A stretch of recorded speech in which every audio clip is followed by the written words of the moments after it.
Jerome David Salinger was born in Manhattan, New York on January 1, 1919. His father, Sol Salinger, sold kosher cheese, and was from a Jewish family of Lithuanian descent. Salinger started his freshman year at New York University in 1936. He considered studying special education but dropped out the following spring. That fall, his father urged him to learn about the meat importing business, and he went to work at a company in the Austrian city of Vienna and the Polish city of Bydgoszcz. He was so disgusted by the slaughterhouses that he firmly decided to embark on a different career path. In late 1941, Salinger briefly worked on a Caribbean cruise ship, serving as an activity director and possibly as a performer. The same year, Salinger began submitting short stories to The New Yorker. 7 of Salinger's stories were rejected by the magazine that year. In the spring of 1942 he was drafted into the army. During the campaign from Normandy into Germany, Salinger arranged to meet with Ernest Hemingway, a writer who had influenced him. He lived in Weissenberg and, soon after, married Sylvia Welter. He brought her to the United States in April 1946, but the marriage fell apart after 8 months. By the late 1940s, Salinger had become an avid follower of Zen Buddhism, to the point that he gave reading lists on the subject to his dates. In 1947, the author submitted a short story titled simply The Bananafish to The New Yorker.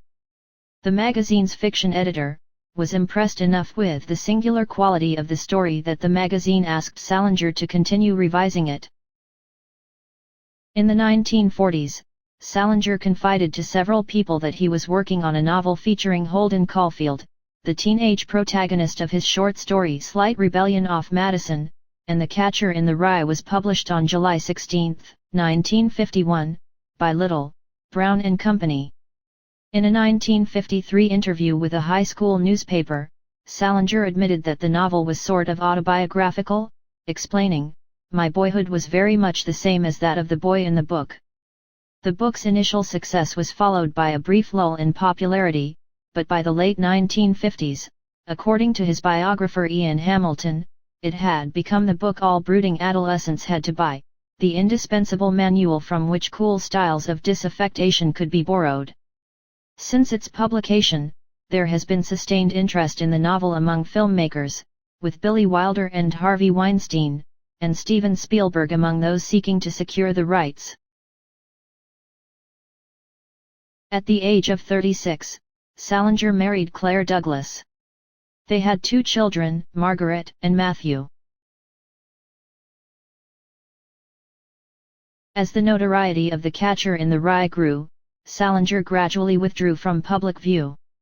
He was also seen less frequently around town, meeting only one close friend with any regularity. Salinger died of natural causes at his home in New Hampshire on January 27, 2010. He was 91 years old at the time of his death. Adolescents are featured or appear in all of Salinger's work, from his first published short story, The Young Folks, to The Catcher in the Rye and his Glass Family stories.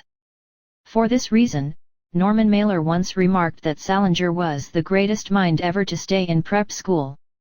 Recurring themes in Salinger's stories also connect to the ideas of innocence and adolescence, including the corrupting influence of Hollywood and the world at large, the disconnect between teenagers and phony adults, and the perceptive, precocious intelligence of children. His most important works are as follows. The Catcher in the Rye. 9 stories. Franny and Zooey. Raise High the Roof Beam, Carpenters and Seymour, an introduction. 3 early stories.